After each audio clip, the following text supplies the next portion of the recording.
Hello and welcome to the RotD deep dive spoiler-filled discussion of Puppet Master 3.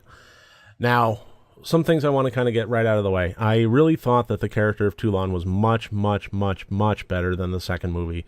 I loved that, we only saw him for a few minutes in the first one, and I wanted to see more of that Toulon. Not necessarily that actor, although I do love him, especially in Christmas Vacation, The Blessing!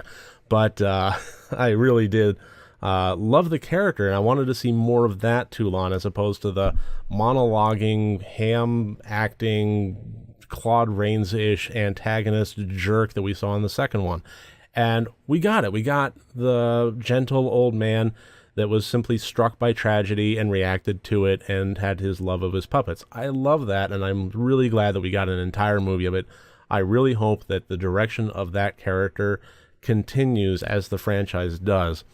As this movie was going on, one of the big questions that I had was, when does the leech woman run out of leeches? Just curious. I mean, when he's creating her, he puts a leech in her. Was that kind of, supernatural template?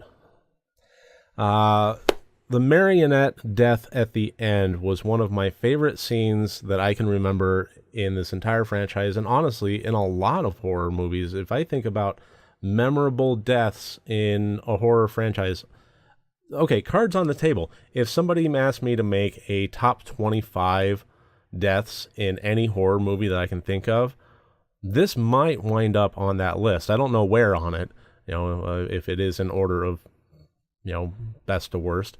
But I think it would be one. It would definitely make my top, one of my top 25 kills of any horror movie that I've seen. I thought it was wonderful when they were taking the hooks and putting them in them, and they had the rope and it was going over the light. I was thinking, well, that's interesting. I don't know. Okay, fine. They're gonna, I was kind of thinking, hey, people pay good money for that sometimes, but.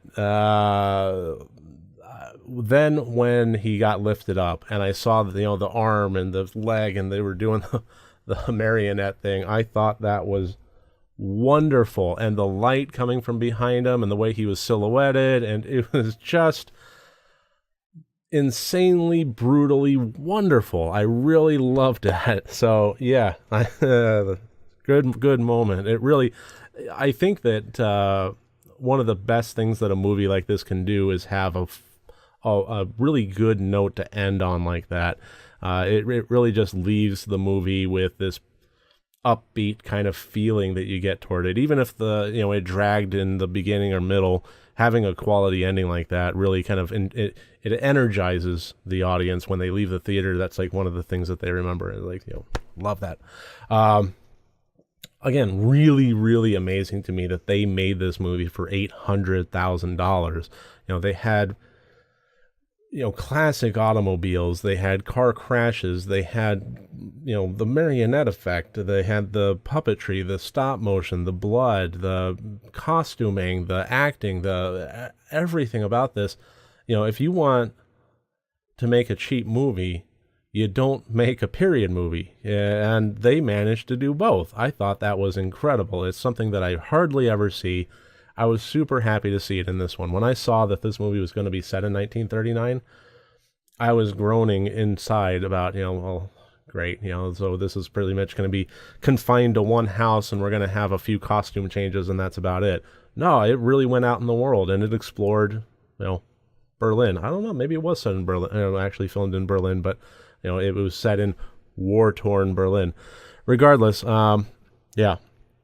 And I guess the last thing that I want to talk about, I know this is going to be kind of a quick deep dive, but this didn't really tackle a whole lot of thematic things that I really wanted to get into. Maybe the next ones will.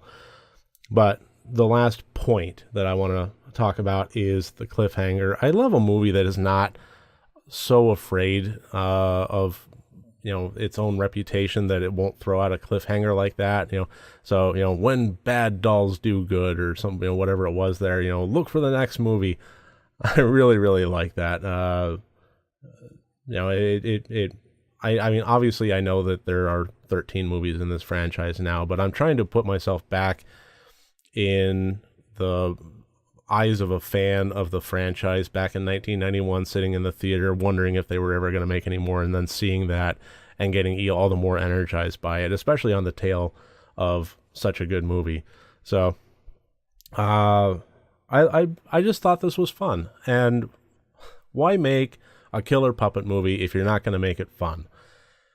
Maybe, I'm kind of curious if the Thomas Lennon remake one, which I will get to eventually, I'm wondering if that one has that sense of fun, or if it falls into the remake-ish thing that we've been seeing, the revitalization of a franchise thing that we've been seeing, where it takes on the darker tone, back to the roots kind of thing. I think either could work, but I'm honestly hoping that they do retain some sense of fun. You are dealing with puppets that have drills on top of their head and bore their way through enemies' buttholes. If you can't make that fun, then what's the point? So that should about do it for this RotD Deep Dive. I really hope to see you tomorrow, where we're going to be covering Puppet Master 4, and hopefully that will be a good one too. We will see. Other than that, I really do appreciate you making me a part of your day, and I hope to see you then. Thank you.